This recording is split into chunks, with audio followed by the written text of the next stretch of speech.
Les mathématiques en classe prépa, c'est clairement la matière la plus discriminante, mais à la fois la plus importante et la plus coefficientée. Je vais vous expliquer comment j'ai pu avoir quasi 20 partout alors que je partais de 3 en début de prépa. Premièrement, il faut arriver à se comprendre, à savoir si on aime les maths, si on n'aime pas les maths, si on aime travailler les maths ou pas. C'est vraiment déjà la chose la plus importante. Moi, au tout départ, j'aimais les maths, mais je ne savais pas comment il fallait les travailler. Donc j'ai d'abord travaillé justement sur cette méthode. Comment travailler les maths, comment retravailler les cours des professeurs, les DM, les futurs DS qui allaient arriver.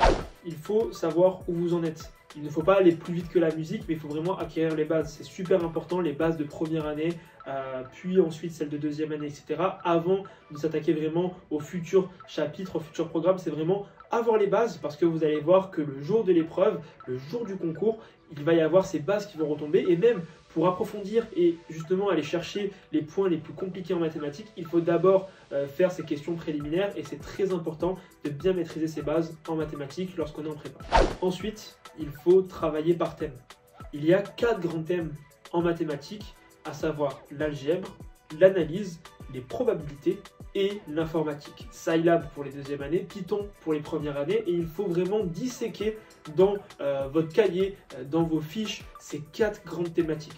Elles vont tomber au concours, c'est certain, soit sous la forme de 3 exercices, comme c'est le cas actuellement pour Écricom, EM Lyon, soit sous la forme de 3 exercices et un problème, comme c'est le cas à l'EDEC, ou alors en maths 2 et en maths 1 pour les parisiennes.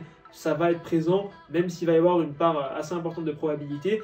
Il y aura, quoi qu'il arrive, un petit peu d'analyse, un peu d'algèbre et surtout de l'informatique qui va être présent dans l'ensemble des sujets. Également pour les textes, je n'ai pas cité ici, ça va être la même chose.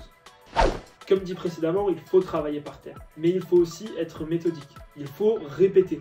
Vraiment, répéter, c'est automatiser, et le jour du concours, vous allez voir que 4 heures, c'est extrêmement rapide, extrêmement court. Et il faut vraiment être très concis, très rapide, très sharp finalement dans sa manière de fonctionner, et c'est pour ça qu'il faut vraiment répéter, faire des annales, et après vous allez voir qu'à force de faire, lorsqu'il faudra écrire des choses basiques, une récurrence, montrer que la matrice est diagonale, ou montrer par exemple qu'elle est inversible, vous allez voir que c'est extrêmement rapide, facile, puisque vous allez avoir justement cet automatisme, et que dès que vous allez voir la question, vous allez directement savoir quelle méthode il faut employer et comment il faut répondre à cette question-là. Donc là, la répétition va vous permettre d'automatiser, va vous permettre de gagner en rapidité, en efficacité, et c'est très important le jour du concours.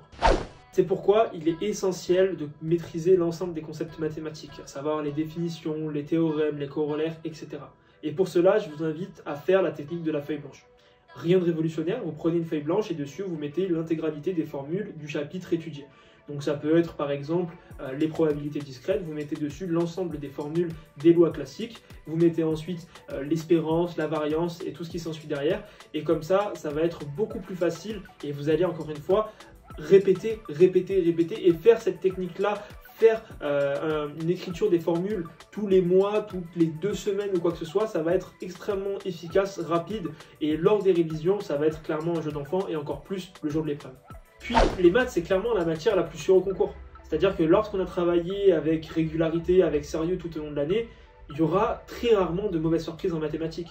Donc ce qu'il faut faire également, c'est travailler les maths avec régularité. Moi, ce que je vous conseille de faire, c'est travailler 1h30 à 2h par jour, essayer de se faire des petits annales, de revoir les DS, et surtout de faire quelque chose qui est très important, c'est travailler ses points faibles en mathématiques, mais aussi ses points forts. Pour travailler ces points faibles, il faut reprendre CDM, CDS, les exercices non résolus en classe, et essayer de trouver pourquoi ça n'a pas fonctionné, qu'est-ce que vous avez fait qui n'est pas bon.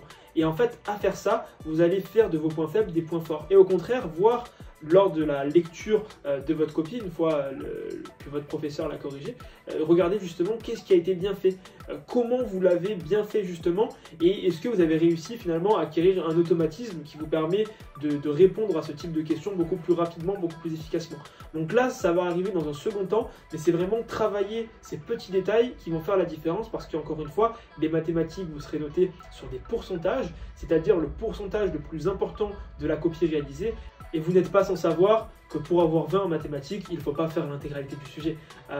Faire 2 tiers, 3 quarts du sujet en fonction des épreuves, voire la moitié pour les parisiennes, c'est franchement atteignable d'avoir 20 grâce à ça. Et pour finir, dernier conseil, qui est un petit peu lié à celui que je viens de vous exposer précédemment, c'est vraiment avoir une bonne lecture du sujet. Donc il faut savoir maîtriser vos points forts, vos points faibles, mais surtout avoir une bonne lecture du sujet le jour de l'épreuve.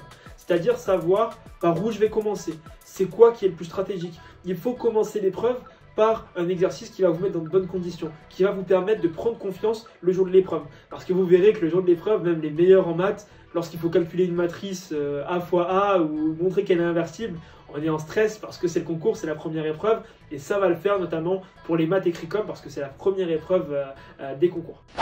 Donc bon courage pour les concours, donnez le meilleur de vous-même, n'ayez surtout aucun regret et faites des mathématiques votre meilleur ami et non votre pire ennemi.